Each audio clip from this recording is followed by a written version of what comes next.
Audio Jungle. Audio Jungle.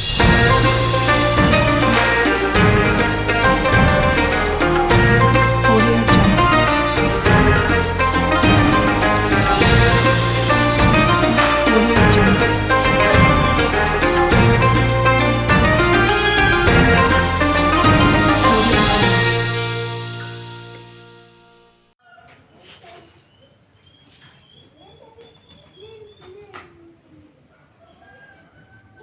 Assalamualaikum warahmatullahi wabarakatuh. Bintang indah di tengah malam, mata indah memancarkan kerinduan. Mudah-mudahan yang tadi jawab salam, hidupnya penuh dengan keberkahan.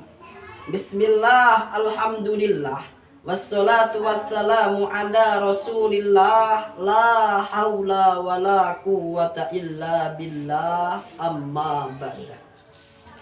Pada dewan juri yang arif dan bijaksana, jajaran para panitia yang selalu tersenyum bahagia, tak lupa teman-temanku sekalian, sahabat milenial yang saya banggakan. Izinkan pada kesempatan kali ini saya menyampaikan pidato saya yang berjudul Pentingnya Pendidikan Karakter untuk Generasi Milenial Indonesia. Saudaraku, sebangsa dan setanah air yang dirahmati oleh Allah, perlu kita ketahui bahwa agama Islam diturunkan ke dunia ini membawa misi yang mulia, yang salah satunya adalah penyempurna akhlak dan moral umat manusia, khususnya bangsa Indonesia. Di era milenial ini tentu dibutuhkan generasi milenial yang mampu menjaga pendidikan karakter dan akhlakul karimah yang sesuai dengan ajaran Islam. Bukan hanya pendidikan formal dan non formal saja, melainkan dibutuhkan pendidikan moral yang harus dan terus di-upgrade agar generasi milenial kita bermoral dan berakhlak yang benar. Yang melarat hidupnya menjadi terangkat, yang suka maksiat menjadi rajin sholat, yang bejat menjadi beradab. Yang mana endingnya, saudaraku? Umat Islam mampu membangun, merawat dan mempertahankan hubungan baik kepada Allah maupun kepada alam dan seisinya, termasuk manusia. Akan tetapi ironisnya, saudaraku, fenomena zaman sekarang, kita tidak bisa menutup kedua mata kita, menutup kedua telinga kita dengan pemberitaan sehari-hari yang mengabarkan kisah-kisah menyedihkan dan tak beradab. Mulai dari kekerasan, narkoba, minum-minuman keras, remaja tawur-tawuran, bahkan orang tua yang mencabuli anaknya sendiri, membunuh keluarganya sendiri, sampai kepada pejabat yang bejat yang melakukan tindakan asusila dan korupsi besar-besaran.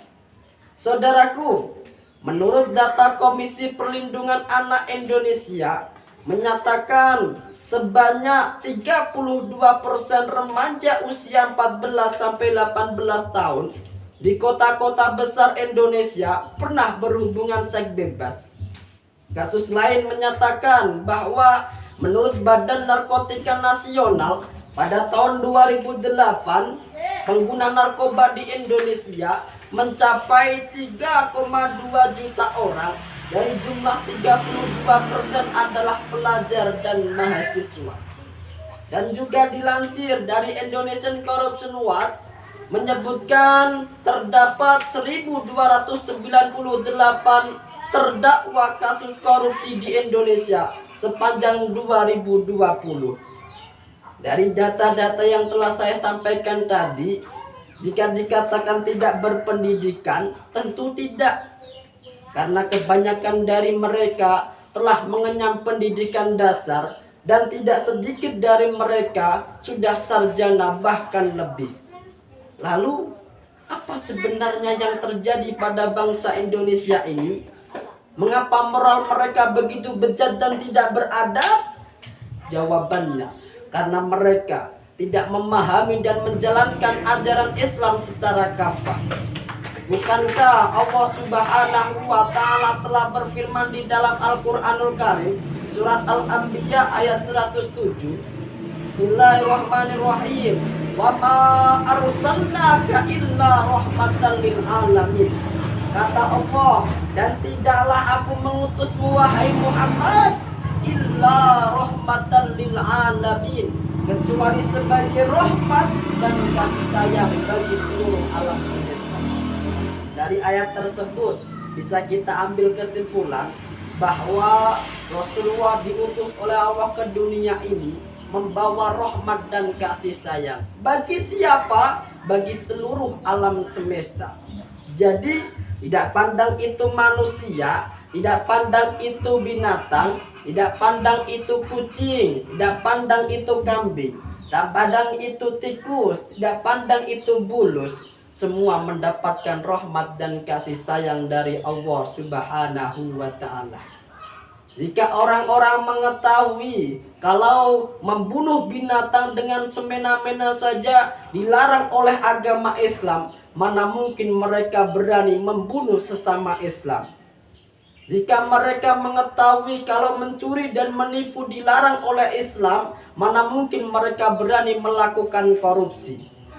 Bahkan Rasulullah Shallallahu Alaihi Wasallam bersabda, dikatakan orang Islam adalah orang yang selamat dari lidah dan tangannya, dan orang yang berhijrah adalah orang yang meninggalkan apa yang dilarang oleh Allah Subhanahu wa ta'ala. Saudaraku, sebangsa dan setanah air yang dirahmati oleh Allah, generasi milenial yang berpendidikan harus didasari dengan moral dan akhlak yang benar. Kenapa? Karena tidak sedikit orang yang pintar tapi tidak benar, betul? Tidak sedikit pejabat yang berjiwa bangsat, betul? Bahkan tidak sedikit oknum-oknum kontraktor yang makan uang kotor. Kenapa demikian? Karena ilmu tidak dibingkai dengan akhlak mulia. Maka dari itu saudaraku, isi otak kita dengan ilmu, briefing dengan akhlak mulia, sehingga menjadikan generasi milenial kita yang inovatif, produktif, dan kreatif, yang berlandaskan akhlak mulia. Semoga kita termasuk generasi milenial yang bermoral, yang berakhlakul karimah, yang dirindukan oleh surganya Allah Subhanahu wa ta'ala. Amin ya Allah ya Rabbal alamin. Sekian yang bisa saya sampaikan, kurang lebihnya minta maaf yang sebesar-besarnya. Jalan-jalan ke Jerman, pulangnya lihat Sakura. Jangan rindu kalau ceramahnya udahan, kalau rindu datang ke Jepara. Wallahul muwaffiq ila aqwamit thoriq. Assalamualaikum warahmatullahi wabarakatuh.